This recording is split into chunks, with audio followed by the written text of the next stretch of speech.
Welcome to the GK objective biology channel. मैं हूं NEET गुरुजी। हम डिस्कस करने वाले हैं नीट 2018 बुकलेट कोड ए का बायोलॉजी पोर्शन। इसमें हम डिस्कस करेंगे 10 क्वेश्चन 131 से लेके 140 तक।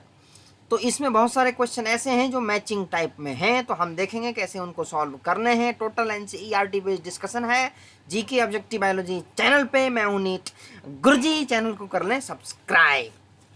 तो भैया क्वेश्चन नंबर 131 से हम शुरुआत करने जा रहे हैं। Select the wrong statement. देखो रॉन्ग बोला है, गलत।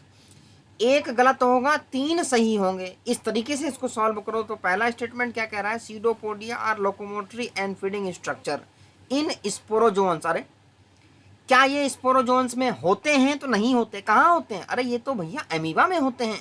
तो यही तुम्हारा रॉन्ग स्टेटमेंट है। स्यूडोपोडिया कहाँ तुमने सुना है? अमीबा के अंदर देखा वो फिंगर लाइक स्ट्रक्चर निकल जाता, दैट इज योर स्यूडोपोडिया। उसके बाद क्या है? Mushroom belongs to basidiomycetes, correct है। Cell wall is present in members of fungi, plant में तो होता है, फंजाई में भी होता है। याद करो 5 किंगडम क्लासिफिकेशन, जहाँ टेबल दी हुई है वहाँ लिखा हुआ है कि नहीं फंजाई में सेल वॉल प्रेजेंट होती है। Mitochondria are power house of the cell in all kingdom except Monera, सही बात है। तो भाई मोनेरा में तुम्हारे कहाँ होते हैं ऑर्गेनेलिस? तो ये तुम्हारे ऑर्गेनल्स हैं, ये नहीं होते हैं। तो ultimately correct option is option number 1। चलो अगले पे। After karyogamy followed by meiosis spores are produced exogenously in. अब देखो भैया ये जो तुम्हारा चैप्टर नंबर 2 है ना, जहाँ किंगडम फंजाई की बात की गई है, वहाँ अलग अलग क्लास हैं और उस क्लास के अंदर अलग अलग एग्जाम्पल हैं। हर साल क्वेश्चन आ रहा है। तो उसके अंदर तुम्हें एग्जाम्पल के साथ ही याद करने की स्पोर्स प्रोड्यूस्ड एक्सोजिनसली और एंडोजिनसली किस में होते हैं। ठीक है जी। तो 132वां जो क्वेश्चन है, तो इसमें पूछा गया एक्सोजिनसली। तो एक्सोजिनसली जो है वो तुम्हारे अगेरिकस में होते हैं, क्योंकि अगेरिकस किससे बिलोंग करता है? बेसिडियोमाइसेट्स। तो बेसिडियोमाइसेट्स के अंदर तुम्हारे जो हैं वो होते हैं एक्सोजिनसली। तो इसमें जो करेक्ट आंसर हो जाएगा वो अगेरिकस हो जाएगा। तो ये थोड़ा सा टफ क्वेश्चन कह सकते हो और इसको याद रख पाना बड़ा मुश्किल है। देखो अल्टरनेरिया की बात करें तो डिट्रोमाइसेट्स है। डिट्रोमाइसेट्स में तो कहानी है ही नहीं स्पोर बनने की, तो ये ऑप्शन हो ही नहीं सकता। सैक्रोमाइसिस इसके अंदर तुम्हारा एंडोजिनसली है और न्यूरोस्पोरा इसके अंदर भी एंडोजिनसली सिंथेसिस होती है स्पोर्स की। तो ultimate answer is option number 1। ले मरो क्वेश्चन को, ले चलो अगले पे चलो। 133 match the items given in column 1 with those in column 2 and select the correct option given below. Column 1 है, कॉलम 2 है, क्लियर कट पता लग रहा है। The diversity of living world से ये क्वेश्चन आया हुआ। The living world chapter number 1 class 11th के एनसीईआरटी से आया हुआ है, जो कि बहुत हार्ड, मतलब बहुत कम क्वेश्चन आते हैं उस चैप्टर से। तो देखो 4 नंबर का क्लियर क्वेश्चन आ रखा है। तो हार्बेरियम क्या होती है? हार्बेरियम ध्यान आ रहा है? वो प्लांट सीट वगैरह जो प्रिजर्व करके रखते हैं, वो पेपर के ऊपर चिपका देते हैं प्लांट्स को। तो हार्बेरियम के लिए देखेंगे करेक्ट कौन सा। इट इज ए प्लेस, नहीं। लिस्ट मैथमेटिकल, नहीं। इट इज ए प्लेस में ड्राइड एंड प्रेस्ड प्लांट, ये हो जाएगा भैया। ए का 3 देखते हैं आंसर निकल रहा है क्या। ए का 3 2 में है, 4 में है, 2 हो गए एलिमिनेट, 1 और 3 गया, 2 और 4 में टक्कर है। की, अब देखो की क्या होती है। 133 क्वेश्चन है भाई। की में देखते हैं क्या है ये। तो a booklet containing list of character and their alternates which are helpful in identification of various taxa. Identification keys, ठीक है, ये मेंशन्ड था। तो बी का 4 हमारा आंसर निकला क्या? बी का 4, ए का 3 था, बी का 4 ये निकल गया आंसर। यही, इससे आगे जाने की जरूरत है ही नहीं क्योंकि हमारे पास टाइम होता नहीं है, लेकिन फिर भी हम यहाँ देखेंगे। तो म्यूजियम सी, म्यूजियम क्या है भाई? It is a place having a collection of preserved plants and animals. तुमने देखे होंगे ना म्यूजियम्स, इसके अंदर स्केलेटन वगैरह भी होते हैं और बहुत सारे प्लांट एनिमल को फ्रीज वगैरह करके सॉल्यूशंस में रखते हैं, तो म्यूजियम हो गई। और कैटालॉग, तो कैटालॉग क्या है? A list that enumerates methodically all the species found in an area with brief description adding identification। तो मोनोग्राफ्स भी होते हैं, मैनुअल्स भी होते हैं। तो चैप्टर नंबर 1 से बहुत कम क्वेश्चन आते हैं, लेकिन आया हुआ क्वेश्चन है तो थोड़ा सा टफ कह सकते हो। तो ईजी है बट थोड़ा सा डिजाइनिंग थोड़ी सी कॉम्प्लेक्स बना दी गई है। तो 134 पे आ जाओ। Winged pollen grains are present in, रट्टे वाला क्वेश्चन है, क्लियर कट मेंशन्ड एनसीईआरटी में भैया। विंग्ड पोलन ग्रेन्स कहाँ होते हैं? पाइनस में होते हैं, सीधा सीधा आंसर है। तो ये क्वेश्चन धड़ाक से धर देना जैसे ही आएगा। 135 पे आ जाओ। Which one is wrongly matched, क्या बोल रहा है? इनकरेक्ट। 3 करेक्ट होंगे, 1 इनकरेक्ट।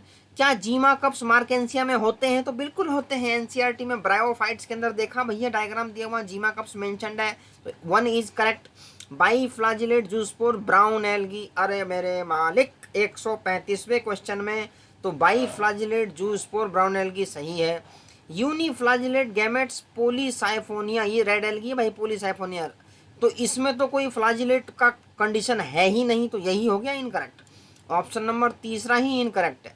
ठीक है जी। तो यूनिसेलुलर ऑर्गेनिज्म क्लोरेला। अब तुम ध्यान करो, स्पेस ट्रेवलर्स की बात की गई थी, वो क्या लेके जाते हैं? स्पाइरुलिना एंड क्लोरेला, ये बहुत हाईली एनर्जेटिक होती हैं, तो यूनिसेलुलर बर्ड मेंशन है वहां पे, तो ये भी करेक्ट है। तो इनकरेक्ट क्या है? Option number 3। 135 का 135 का तुम्हारा करेक्ट आंसर हो जाएगा option number 3। 136 which of the following options correctly represent the lung condition in asthma and emphysema. 2 condition है, तो एस्थमा के अंदर क्या हो जाती है? इन्फ्लेमेशन हो जाती है, और एम्फाइसीमा के अंदर क्या होता है कि सरफेस एरिया डिक्रीज हो जाता है। तो ये तुम्हें सिंपल सा याद करने वाला क्वेश्चन है, ऑप्शन नंबर 3 में दिया हुआ है, क्लियर कट। ठीक है, ये स्मोकिंग से हो जाती है एम्फाइसीमा, और एस्थमा तुम्हारी इन्फ्लेमेशन है। 137 पे आ जाओ भाई। ये फिर ये match the item given in column 1 with column 2। हाँ, ये हार्ट के अंदर से आया हुआ क्वेश्चन भाई, परफेक्ट क्वेश्चन है। ट्राइकस्पिड वाल्व, क्या तुम्हें ध्यान है? आरटी, मैंने जब वीडियो बनाई थी इसके ऊपर, हार्ट के ऊपर, स्ट्रक्चर के ऊपर, तो आरटी बताया था। राइट ऑरिकल और राइट वेंट्रिकल, राइट एट्रियम और राइट वेंट्रिकल, इनके बीच में जो होगा वो ट्राइकस्पिड होगा। तो ए का क्या हो गया? Between right atrium right ventricle, A का 3। क्या हमारा आंसर निकला? क्या ए का 3? एक बार में निकल गया, एक बार में ही निकल गया। 137 का ऑप्शन नंबर 3 करेक्ट हो जाएगा। देखो, एक पता है ना आपको, आरटी, उससे निकल जाएगा। बाइकस्पिड वाल्व, तो ट्राइकस्पिड थी तुम्हारी कहाँ पे? राइट वाले साइड पे, तो बाइकस्पिड कहाँ होगी? लेफ्ट पे। तो बी का क्या हो जाएगा? 1। सेमी ल्यूनर वाल्व कहाँ होती है? Between right ventricle and pulmonary artery. याद करो, बैक फ्लो को प्रिवेंट करने के लिए वाल्व होती है ये। चलो आगे, match the item given column 1 with column 2। Matching type के क्वेश्चन अब आ रहे हैं बायोलॉजी में, ज़्यादा टाइम ये खा रहे हैं, तो बड़े फास्ट तरीके से करनी है भाई। ये लो भैया, वॉल्यूम वर्सेस मैचिंग टाइप का क्वेश्चन आ गया। इसको तुम कह सकते हो लिटिल बिट टफ, क्योंकि ये वॉल्यूम्स यूजुअली याद नहीं रहते, अब तुम्हें ट्रिक्स में करनी होगी। तो सबसे सिंपलेस्ट वॉल्यूम कौन सा? Tidal volume. ये तुम्हें याद होना चाहिए, नॉर्मल होता है कि नॉर्मल जितना हम ले रहे हैं, निकाल रहे हैं, दैट इज टाइडल। ये 500 से 550, तो ए का 3। ए का 3 अगर तुम्हें पता है तो 2 और 4, मतलब 2 ऑप्शन तो हमने कर दिए एलिमिनेट। नहीं, 2 ए का 3, ये 2 और 3, ठीक है, 2 और 3, 1 और 4 हो गया एलिमिनेट, 2 और 3, ठीक है जी। अब 2 और 3 में चलेगी टक्कर। अब देखो, inspiratory reserve, expiratory reserve, residual volume, question number 138, ठीक है जी। थोड़ा सा टफ क्वेश्चन है। तो ए का तो तुम्हारा हो गया 3rd, और बी का हो जाएगा क्या है? Inspiratory reserve. तो इंस्पायरेटरी रिजर्व में कितना था? 2500 से 3000। तो देखो, इंस्पायरेटरी रिजर्व, ठीक है, ये इसका अमाउंट ज़्यादा होता है। इंस्पायरेट नॉर्मल जो होता है उससे ज़्यादा होता है, मतलब रिजर्व भी इसके अंदर ऐड हो जाता है। तो एक्सपायरेटरी रिजर्व का क्या हो जाएगा? ये होता है 1000 से 1100 ml। उसके बाद है रेजिडुअल वॉल्यूम, तो रेजिडुअल वॉल्यूम कितना हो जाएगा? ये 1100 से 1200 ml। थोड़ा सा याद करना इसको मुश्किल है, बट तुम इसको बड़े आसानी से याद कर सकते हो। थोड़ा सा ट्रिक वगैरह लगा लो और इसको याद कर जाओ, लेकिन टाइडल वॉल्यूम जरूर याद रखना भाई। ए का तुम्हारा 3 है, तो मतलब तुमने 2 तो कर दिए एलिमिनेट, ठीक है। तो करेक्ट आंसर इसके लिए तुम्हारा हो जाएगा ऑप्शन नंबर 2, ठीक है जी। Option number 2 is the correct. थोड़ा सा ट्रिकी क्वेश्चन है ये, क्योंकि ये लगभग आ ही रहा है ये मैचिंग टाइप में। 2010 से ही मैं देख रहा हूँ कुछ ना कुछ इस पोर्शन से आ ही रहा है। तो 4 नंबर वाला रिजर्व्ड पोर्शन है ये, इसको कर लेंगे। 139 the transparent lens in human I is held in its place by. तो 139 में जब तुमने आई का स्ट्रक्चर एनसीईआरटी में देखा होगा, तो ligaments attach to the ciliary body, ठीक है जी, सिलियरी बॉडी, ये वाला इसका करेक्ट आंसर हो जाएगा। जब आई का स्ट्रक्चर क्लियर है तो बड़े आसानी से सॉल्व हो सकता है। Which of the following is an amino acid derived hormone? Estradiol क्या अमीनो एसिड से होता है? नहीं होता। एक्डाइसोन क्या होता है? ये भी नहीं होता। एपिनेफ्रिन, हाँ ये होता है। कौन से अमीनो एसिड से होता है? तो टायरोसिन से होता है। तो करेक्ट आंसर हो जाएगा ये उसके बाद एस्ट्रियोल, ये भी नहीं होता है, एस्टेरॉइड बेस्ड है। एपिनेफ्रीन जो है तुम्हारा, ये अमीनो एसिड से डिराइव होता है, टायरोसिन से, और कैटेगरी इसकी है कैटिकोलामाइन। तो 140वें का ऑप्शन नंबर 3 तुम्हारा हो जाएगा करेक्ट। तो इसके साथ ही हमने कर लिए हैं 10 क्वेश्चन। तो GK objective biology by NEET Guruji, channel को कर लें सब्सक्राइब। ऐसी videos biology, chemistry, physics, numerical as well as concepts important जो कि नीट के अंदर आते हैं तुम्हें इस चैनल पे मिल जाएंगे। और नीट में क्वालिफाई होने की प्रोबेबिलिटी को बढ़ाते चलिए, चैनल को सब्सक्राइब करते चलिए, सॉल्व करते चलिए, 4 नंबर बढ़ाते चलिए, 4 4 4 4 4 नीट हो जाएगा qualify, 600 plus you will score.